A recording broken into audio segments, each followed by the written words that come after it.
5 News, this is Good Day Atlanta at 8 a.m.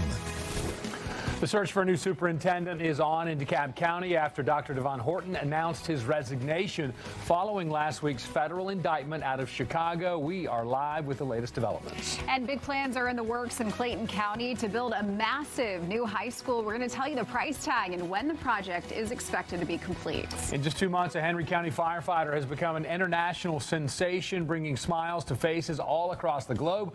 We're going to hear from him as he shares the personal meaning behind his now viral joke of the day.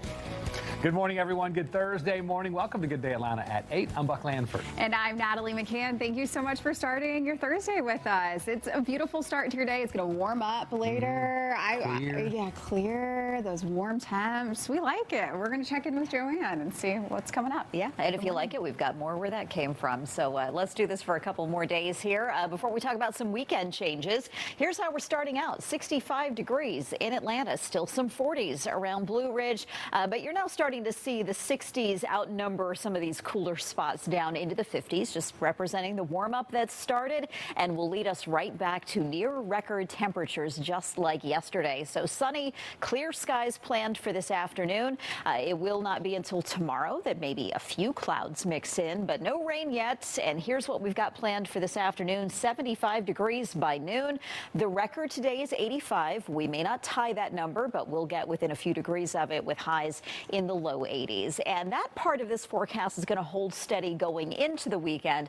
Coming out of the weekend is a different story. We'll take a look at those changes coming up in a few minutes. Natalie? Joanne, thank you so much. We do have a stall this morning that we're taking a look at in DeKalb on the East Expressway westbound before Wesley Chapel Road. It's over in the right lane. Those delays are coming from Evans Mill. A really slow alternate would be Covington Highway. And a semi-truck crash on Covington Highway. Let's see if we can get you out there. This is westbound at Young Road. It's over in the right lane. Delays are coming in from Miller.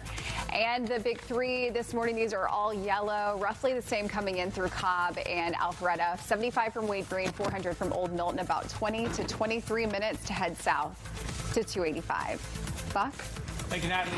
You know, your time. And right now, a Clayton County father is behind bars charged with his infant's murder. A Clayton County judge denied him bond yesterday. Investigators say Pierce provided false statements in the search for his son, Nakai Pratt, who vanished Sunday. Pierce initially said armed robbers had kidnapped the baby. His remains were found near the family's apartment complex following a 2-day search.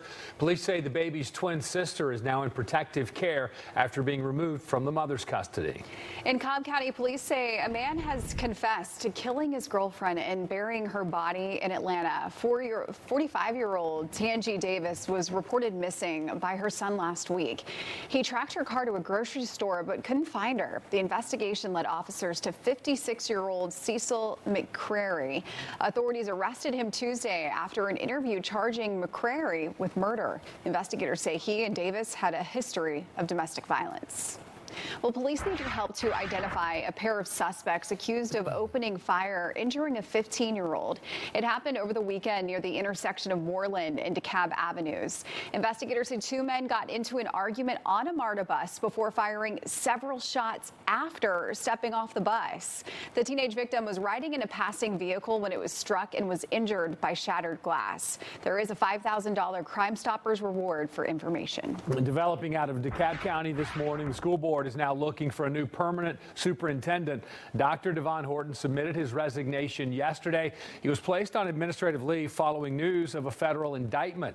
And Good Day's Mark Teichner joins us live from DeKalb County School headquarters. And Mark, some critics question why he was hired in the first place, and these seem right now like very legitimate questions. Certainly questions that are being asked. As you mentioned, he has resigned, but he's still getting a paycheck, at least until November 15th. But he's not running the school district. That's because he's been placed on leave.